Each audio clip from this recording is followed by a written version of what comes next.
Eu nunca imaginei que buscar a Deus me colocaria nessa situação, sozinha, com uma mochila nas costas, e uma pergunta que não saía da minha cabeça. Senhor, me dá uma direção, porque do jeito que tá, não dá para continuar. Naquela casa, o silêncio nunca foi paz. Era tensão, era cobrança, era ironia disfarçada de brincadeira. Depois que eu decidi servir a Deus, tudo mudou. Ou talvez as pessoas ao meu redor é que mudaram comigo. Minha irmã dizia que eu tinha ficado estranha, que eu só falava de igreja, que eu tinha esquecido de viver. Mas ela não entendia. Eu não deixei de viver. Eu só encontrei sentido. O problema é que isso incomodava. Cada oração virava discussão, cada culto virava acusação, cada tentativa de explicar virava briga, até o dia em que ela disse algo que ficou ecoando dentro de mim. Você trocou a sua família por esses crentes. Aquilo doeu mais do que qualquer grito, porque não era verdade. Eu nunca quis abandonar ninguém, eu só queria ser respeitada. Naquela noite eu chorei como nunca, não de raiva, mas de cansaço. E pela primeira vez pensei algo que me assustou.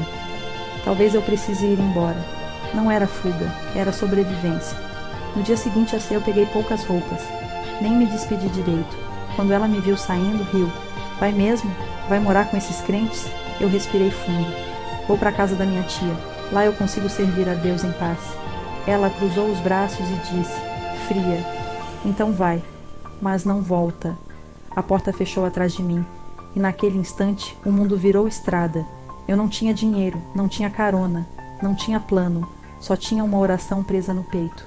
Senhor, fala comigo. Os primeiros passos foram firmes. Depois vieram o medo e a dúvida. Será que eu estava fazendo a coisa certa? Será que fugir era mesmo a resposta? O sol estava forte, o corpo cansado e o coração confuso. Foi quando eu vi uma mulher sentada à sombra de uma árvore. Ela segurava um sapatinho pequeno nas mãos.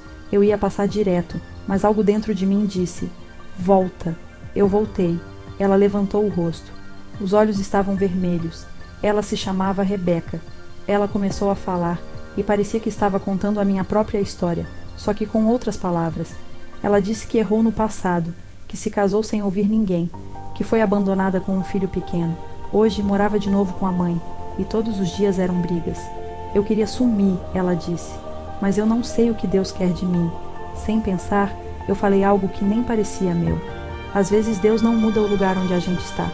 Ele muda o que a gente precisa decidir. Ela chorou. Levantou devagar. Eu vou voltar para casa. Eu vou conversar com a minha mãe. Quando ela foi embora, eu fiquei parada, porque aquela palavra não foi só para ela. Continuei andando, mais cansada, mais pensativa. Um pouco depois, ouvi risadas de criança. Uma menina correu até mim e perguntou do nada, moça, você tá triste? Aquilo me desmontou. O pai dela veio logo atrás, sem graça. Disse que estava dando uma volta para esfriar a cabeça. Tinha brigado com a esposa. Saiu sem pensar. A menina puxou a mão dele. Papai, volta para casa. A mamãe tá triste. O homem respirou fundo e olhou para mim. Fugir só muda o endereço do problema, ele disse. As coisas só se resolvem quando a gente conversa. Minutos depois ele foi embora com a filha dizendo, eu vou tentar. Eu vou voltar. Eu fiquei ali. Segunda vez que a palavra voltar aparecia.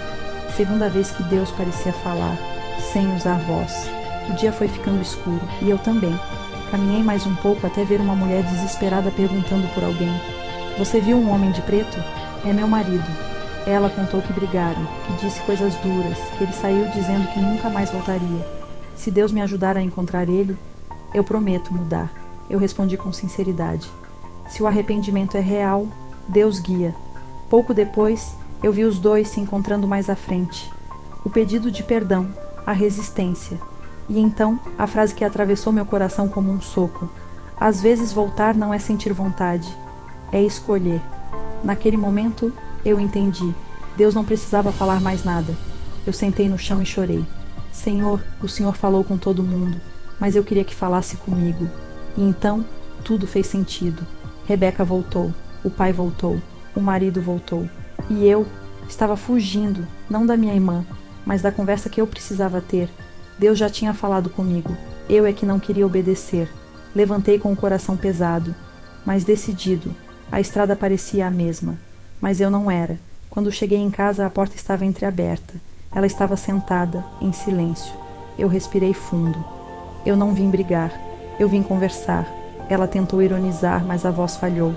Você me trocou. Eu falei com calma. Eu não te abandonei. Eu só não vou mais viver em guerra. Se você me ama, respeita o que eu creio. Se não respeitar, eu vou ter que seguir meu caminho. Silêncio. Ela abaixou a cabeça. Por alguns segundos, ninguém disse nada. Então, com a voz mais baixa do que eu já tinha ouvido, ela falou: Eu não sei servir a Deus como você, mas eu não quero te perder. Naquele momento, eu entendi. Não era sobre ganhar uma discussão, era sobre salvar um vínculo. Nós choramos.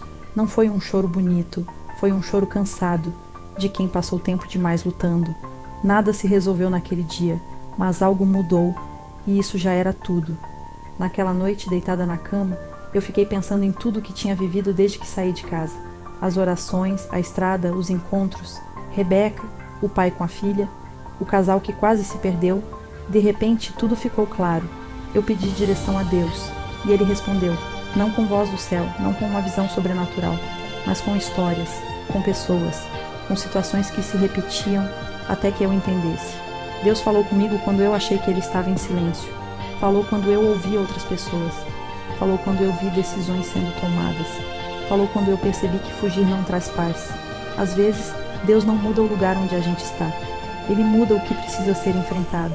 E às vezes, voltar não é retroceder, é amadurecer, é escolher fazer do jeito certo, mesmo quando dói. Naquela noite eu agradeci. Obrigado, Senhor, por falar comigo, mesmo quando eu não queria ouvir. Hoje eu sigo servindo a Deus, com limites, com diálogo, com coragem. Não porque tudo ficou fácil, mas porque agora ficou claro. E eu aprendi algo que nunca mais esqueci. Deus fala com a gente, até no silêncio.